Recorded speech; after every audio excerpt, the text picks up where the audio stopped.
দেখো আমি চিকেন রেশমি কাবাব করব। একদম টক দইটা নিয়েছি, জল ঝরানো টক দই।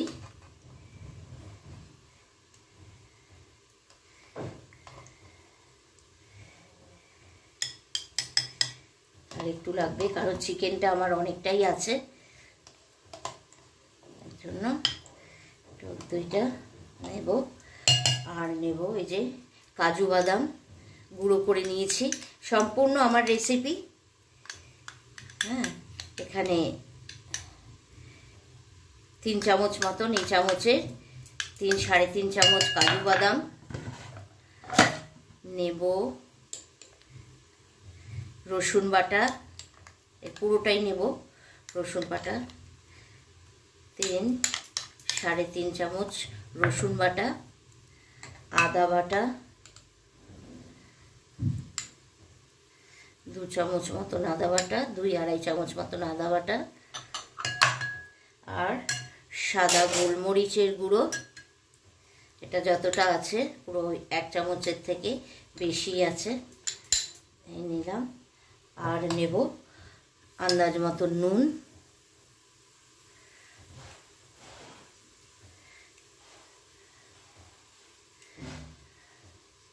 নিয়ে এটাকে ভালো করে মাখিয়ে নিতে হবে, কোনো যেন লাম্প না থাকে। রেশমি কাবাব করবো, তার জন্য ম্যারিনেশনটা খুব সুন্দরভাবে করতে হবে।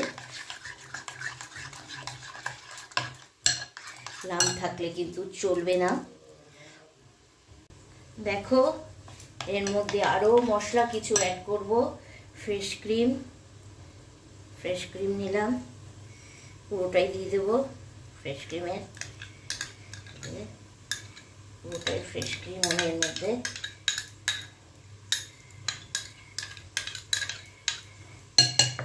দেব। কাঁচা লঙ্কা ক্র্যাশ করে নিয়েছি, কাঁচা লঙ্কাটা, লেবুর রস, একটা গোটা লেবুর রস দেব, পাতি লেবুর রস,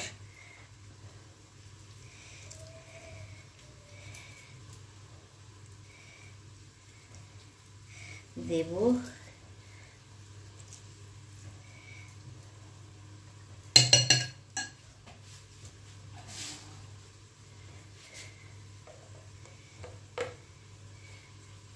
এলাচের গুঁড়ো,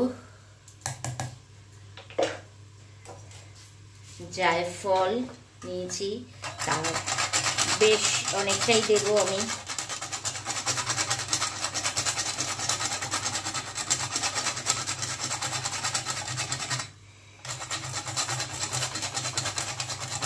কারণ চিকেন অনেকটাই আছে, যার জন্য জায়ফলটা আমি বেশ অনেকটাই এই যে দিলাম।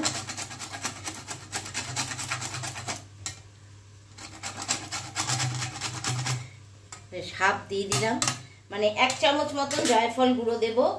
এবার দেব আমি এই যে বাটার নিয়েছি, বাটারটাকেও আমি এর মধ্যে গ্রেট করে দিয়ে দেব।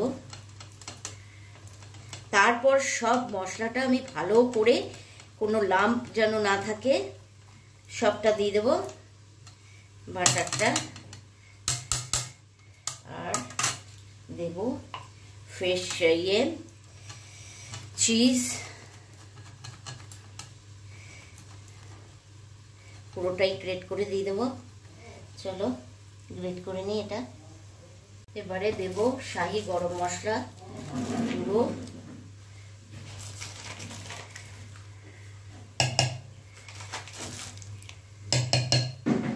সব দিয়ে সুন্দর করে কিন্তু এটাকে আগে লাম্প যাতে না থাকে সেইভাবে আমাকে এটাকে স্মুথ একটা মশলার এটাকে পুরো স্মুথ তৈরি করে নিতে হবে, কোনো লাম্প যেন না থাকে।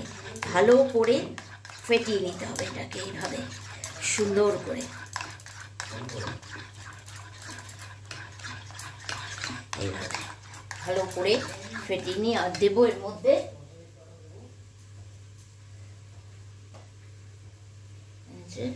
ধনে পাতা কুচোনো, দেব ভালো করে, আর একটু দেবো ধনে পাতা। আমি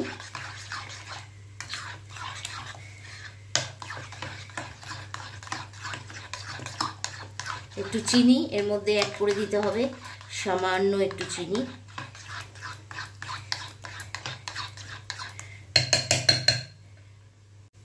আর একটু ধনে পাতা আমি কুচিয়ে দিয়ে দিয়েছি। দেব চিনি সামান্য,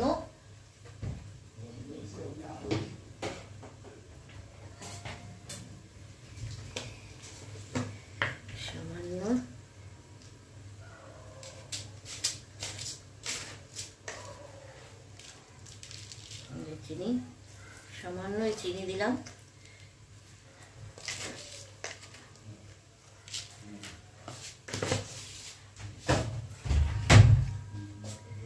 দিয়ে এবারে সুন্দর করে এটাকে ফাটিয়ে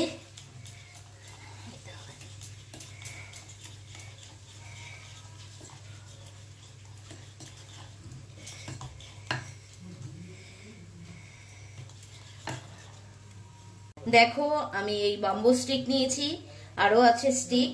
তাই বাম্বু স্টিকের মধ্যেই আমি চিকেনগুলি ম্যারিনেট করে রাখবো। আগে এর মধ্যে বেশ অনেকক্ষণ 2-2.5 ঘন্টা আমি ম্যারিনেট করে রাখবো। তারপরে এই স্টিকের মধ্যে ইয়ে করে দিয়ে তারপরে এটাকে আমি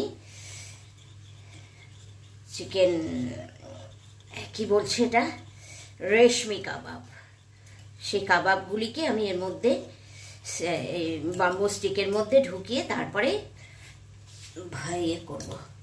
আমি গ্যাসের চুলাতেই করব, ফ্রাই প্যানের মধ্যে। চলো আমার এটা হয়ে গেছে একদম। এবারে চিকেন দেখো, আমি এরকম চিকেনের পিস করেছি। তোমাদের ইচ্ছে মতন তোমরা চিকেনের পিস করে নিতে পারো। আমি এইভাবেই করে নিয়েছি চিকেনের পিসগুলি।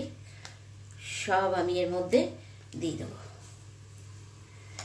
দিয়ে সুন্দর করে 2-2.5 ঘন্টা আমি এটা ম্যারিনেট করে রেখে দেবো। আচ্ছা, রেশমি কাবাব। স্টিকটাকে কি বলে? Bamboo stick. Bamboo stick.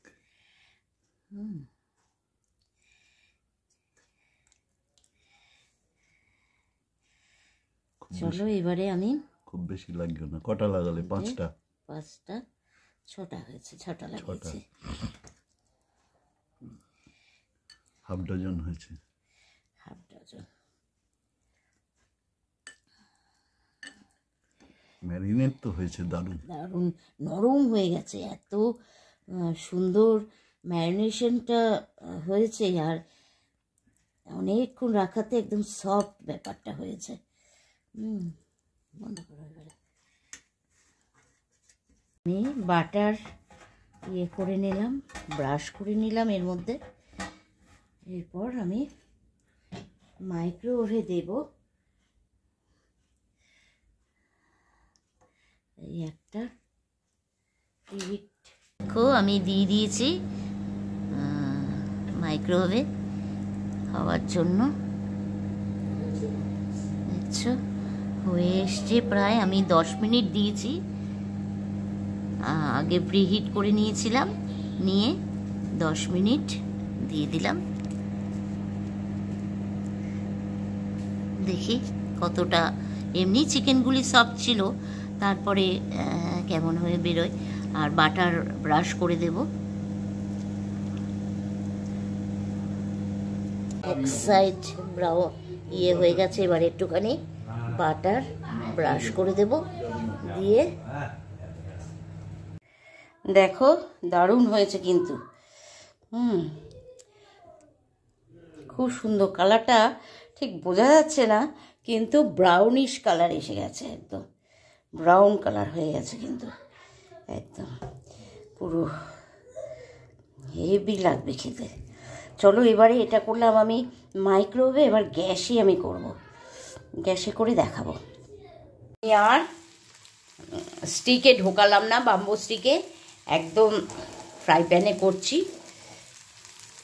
Fry প্যানটা আমার যদি একটু বড় হতো তাহলে স্টিক দিয়েই করতাম, তা ফ্রাই প্যানটা আমার ছোটো দেখে আমি এমনি বাটার দিয়ে তার মধ্যে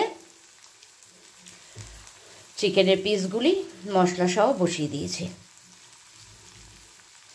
আমি একটু লো ফ্লেমেই করছি, হাই ফ্লেমে দিলে চিকেনটা সিদ্ধ হবে না।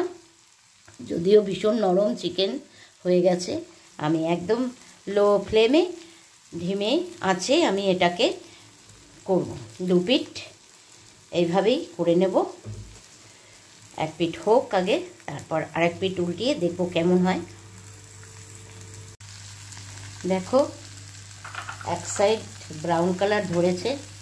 এবার আমি এর মধ্যে একটু বাটার গলিয়ে রেখেছিলাম, সেই বাটারটা উপর দিয়ে দেব।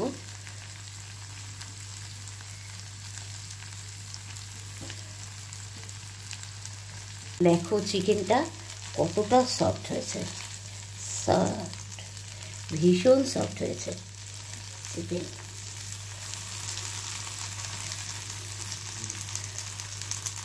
দেখো কত সুন্দর হয়েছে কাবাবগুলো, রেশমি কাবাব, দারুণ। জুসিও হয়েছে, বেশ নরম। দেখছো কতটা নরম হয়ে গেছে, দেখো চিকেনটা খুলেই যাচ্ছে, এতটাই নরম। দারুণ হয়েছে, অবশ্যই ট্রাই করবে বাড়িতে, দারুণ লাগবে। স্টার্টারে রেশমি কাবাব এইভাবে বানালে সবাই ভালোবেসে খাবে। সুতরাং একদম বানাও, বানিয়ে সবাইকে সার্ভ করে দাও। একটু পেঁয়াজ কেটে দাও, দিয়ে স্টার্টারে খাও এরকম রেশমি কাবাব। অবশ্যই ভালো লাগলে লাইক কমেন্ট শেয়ার দিতে ভুলবে না। আর বাবিনের রান্নাঘর চ্যানেলটিকে অবশ্যই সাবস্ক্রাইব করে পাশে থাকা বেল আইকনটি প্রেস করে দেবে। সময় মতন সব নোটিফিকেশন তোমাদের কাছে আগে পৌঁছে যাবে। ভালো থাকবে, সুস্থ থাকবে, আর সবাই খুব সাবধানে থাকবে। নতুন বছর সবার খুব ভালোভাবে কাটবে এই কামনা করে আজকে টাটা। ভালো থেকো, সুস্থ থেকো।